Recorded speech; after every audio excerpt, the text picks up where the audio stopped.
In this video, we're going to evaluate the expression that you see here. I'm going to be using PEMDAS, or the order of operations, to help us know what to solve, what to evaluate first. So PEMDAS just helps us remember the order. P stands for parentheses. So I'm going to calculate the 8 minus 5 since it's in a parentheses. I'm going to rewrite the rest of the problem because I'm actually not doing anything with that.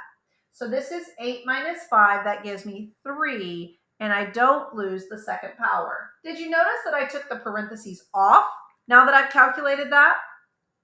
Now I know my P is done. Next, we do E, which is exponent. So we're going to calculate 3 to the second power. Be real careful here. That's not 6.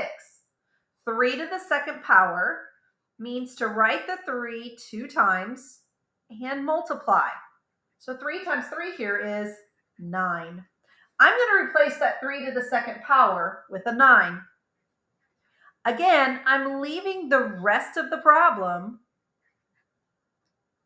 and now my exponents are done. My next step, to multiply or divide. So I see the multiplication here. 6 times 7. I'm going to put a parentheses around it just so it makes my eyes focus in on that. 6 times 7 is 42. So I write the rest of the problem and replace the 6 times 7 with a 42.